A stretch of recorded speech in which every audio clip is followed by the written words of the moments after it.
17వ శ్లోకము. సవిత్రీభిర్వాచాం శశిమణిశిలాభంగరుచిభిః వశిన్యాద్యాభిస్త్వాం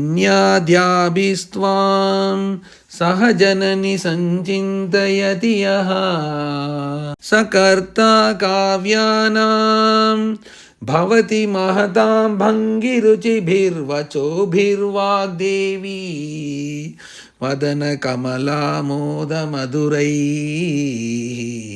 శ్రీచక్ర స్వరూపిణి అయిన శ్రీదేవిని వశిన్యాది శక్తులతో కూడిన దానిగా ధ్యానిస్తే ఆ ఉపాసకులకు ఆ ధ్యాన మహిమ వలన మహాకావ్య కర్తృత్వము లభిస్తుందని ఈ శ్లోకములో చెప్పబడింది. ఇది కూడా సారస్వత ప్రయోగమే. జననీ తల్లి, వాచాం అంటే వాక్కులకు, సవిత్రీభిః తల్లుల వంటి వారును, శశిమణి శిలాభంగ రుచిభిః శశిమణి అంటే చంద్రకాంతమణి యొక్క శిలాశకల శిలాఖండముల యొక్క, రుచిభిః అంటే కాంతి వంటి కాంతి కలిగిన అంటే చంద్రకాంతి మణివలే మిక్కిలి తెల్లగా ఉన్న, వశిన్యాద్యాభిః అంటే సహ అంటే వశిని మొదలైన వాగ్దేవతలతో కూడిన దానిగా, త్వాం నిన్ను, యహ అంటే ఎవడు, సంచింతయతి అంటే చక్కగా ధ్యానిస్తాడో, సహ అంటే అతడు, మహతాం అంటే వాల్మీకి మొదలైన మహాకవుల యొక్క, భంగిరుచిభిః అంటే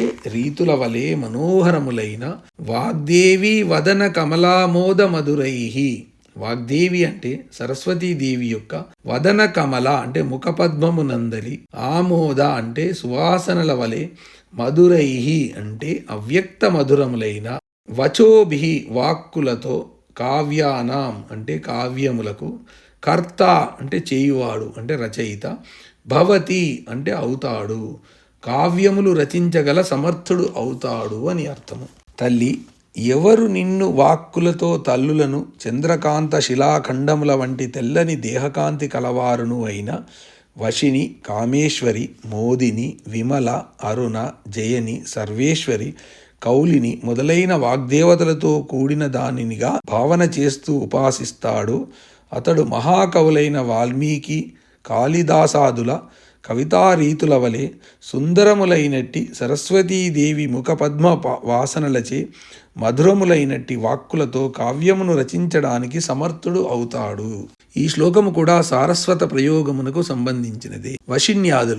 వశిన్యాదులు అంటే వశిని మొదలైన 8 శక్తులు, ద్వాదశ యోగినులు 12 మంది, గంధాకర్షణ మొదలైన వారు 4, వీరు మొత్తం 24 మందిని వశిన్యాదులు అని అంటారు. వశిన్యాది దేవతలు వశిని, కామేశ్వరి, మోదిని, విమల, అరుణ, జయని, సర్వేశ్వరి, కౌలిని అనేవారు. లలితా పరమేశ్వరి వీరిని ఆజ్ఞాపించి తన సహస్రనామములను వీరి చేత రచింపజేసిందని లలితా సహస్రం యొక్క పూర్వపీఠికలో చెప్పబడుతుంది. ద్వాదశ యోగినులు విద్యాయోగిని, రేచికాయోగిని, మోచికాయోగిని, అమృతాయోగిని, దీపికాయోగిని, జ్ఞానయోగిని, ఆప్యాయని యోగిని, వ్యాపిని యోగిని, మేధాయోగిని, వ్యోమరూపాయోగిని, సిద్ధరూపాయోగిని, లక్ష్మీయోగిని అనే 12 మంది.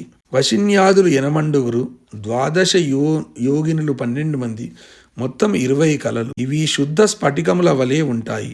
వీటిని శ్రీచక్రంలో దశారద్వయ కోణాల్లో ధ్యానించాలి. దశారద్వయము అంటే 20.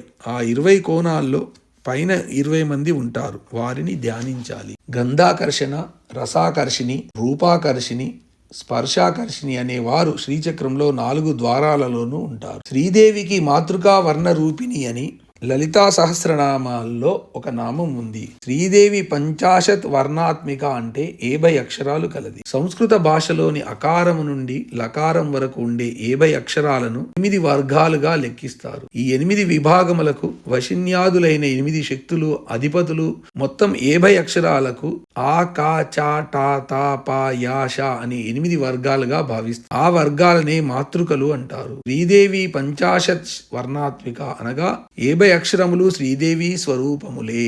1 ఆ వర్గము, అ, ఆ, ఈ, ఉ, రు, లు, ఏ, ఐ, ఓ, ఔ, అం, అహ 16 సంఖ్యలు.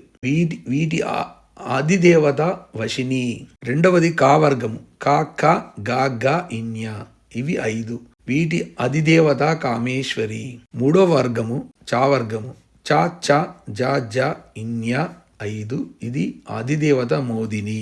నాలుగవది టా వర్గము. టా ట డా డ అన, సంఖ్య 5, ఆదిదేవత విమల. తా వర్గము. తా త దా ధ న, అధిదేవత అరుణ. ఆరవది పావర్గము. పా ప బా భ మ, అధిదేవత జయని. ఏడవది యా వర్గము. యా రా లా వ, అధిదేవత సర్వేశ్వరి. ఎనిమిదవది షా వర్గము. సా ష సా హ అల, అధిదేవత కౌలిని. ఇలా 50 అక్షరాలు. ఈ అష్టవర్గాలని అంటే ఈ 8 వర్గాలని మాతృకలు అని కూడా అంటారు. ఈ విధంగా వశిన్యాది అష్టశక్తులతోనూ, ద్వాదశ యోగినులతోనూ, గంధాకర్షిణి మొదలైన నలుగురితోనూ, మాతృకారూపధారిణి అయిన శ్రీదేవిని ధ్యానిస్తే కావ్యకర్త అవుతాడని ఈ శ్లోకంలో చెప్పబడింది. సవిత్రీభిర్వాచాం. వశిని మొదలైన శక్తులు వాక్కులకు జనయిత్రులు. వాచాం అంటే వాక్కులకు, సవిత్రీభిః అంటే జన్మ కారణములైన వారు, లలితా సహస్రనామములను చెప్పినవారు ఈ వశిన్యాదులే. వశిన్యాది శక్తుల వల్లనే వాక్కులు సంభవించాయన్నమాట. శశిమణి శిలాభంగ రుచిభిః. ఈ వశిన్యాది శక్తులు చంద్రకాంత మనుల శిలల తునకల వలె తెల్లని కాంతి గలవారు. చంద్రకాంత మనులు తెల్లగా ఉంటాయి. శిలాభంగములు అంటే రాతి ముక్కలు. ఆ చంద్రకాంత శిలల తునకలు మరింత మెరుస్తాయి. వశిన్యాది శక్తులు చంద్రకాంతపు రాతి ముక్కల వల్లే తెల్లగా ఉంటారు. వశిన్యాద్యాభిస్త్వాం సహజ జనని సంచింతయతి యః. జనని అంటే తల్లి అని శ్రీదేవికి సంబోధన. దేవిని ఎవరు వశిని మొదలైన శక్తులతో కూడుకున్న దానినిగా ధ్యానిస్తాడు వాడు కావ్యకర్త అవుతాడు. వశిని మొదలైన పై చెప్పిన 24 శక్తులతో శ్రీదేవి శ్రీచక్రములో ఉంటుంది. శ్రీచక్రంలోని శ్రీదేవిని పైన చెప్పిన వశిన్యాది శక్తి సహితగా ధ్యానించాలని భావము. సకర్తా కావ్యానాం భవతి.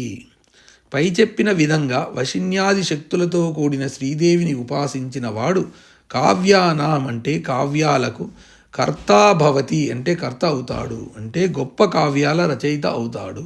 మహతాం భంగి రుచిభిర్ వచోభిర్వాగ్దేవి వదన కమలామోద మధురైః.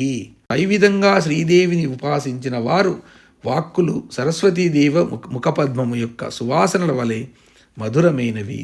మహతాం భంగి రుచిభిః అంటే మహాకవులైన వాల్మీక్యాది కవుల రీతుల వలె స్వాధువులు అంటే వారి వాక్కులు పలు విధాలుగా రసానందాన్ని కలిగించేవి. సరస్వతీదేవి ముఖపద్మము నుండి వెలువడిన సువాసనల వంటి మధుర వాక్కులతో రసానందాన్ని కలిగించే కావ్యాలను దేవిని పైన చెప్పినట్లు ఉపాసించిన వారు రచించగలరని భావము. పూర్వజన్మ సుకృతాల వల్లనే కవితా రచనకు కారణమైన ప్రతిభ లభిస్తుంది. కవితా ప్రతిభ ఉన్నా కవితా రచనకు తగిన వాక్ప్రసారము దుర్లభము. వాక్ప్రసారము ఉన్న కావ్యము రచించడము దుర్లభము. కావ్య రచన శక్తి ఉన్న తగిన వర్ణనలతో మహాకావ్యాన్ని రచించడము అత్యంత దుర్లభము. సహృదయుల అందరి హృదయాలకు ఆహ్లాదాన్నిచ్చే ప్రబంధ రచన కేవలము శ్రీదేవి ధ్యానం వల్లనే లభిస్తుందని గమనించాలి. శ్రీదేవితో సమంగా ఇష్టార్థములను ఇచ్చే దేవత లభించదని భావము. మహాకావ్యకర్త కావాలని భావించేవారు ఈ శ్లోకంలో చెప్పిన విధంగా శ్రీదేవిని శ్రీచక్రంలో ఉపాసించాలని శంకరులు ఉపదేశించారని గమనించాలి. శ్లోక పారాయణ ఫలము. సాధకుడు కళాకోవిదుడు అవుతాడు. నైవేద్యము తేనె, పాలు, పంచదార, పటిక బెల్లము, అరటిపండు.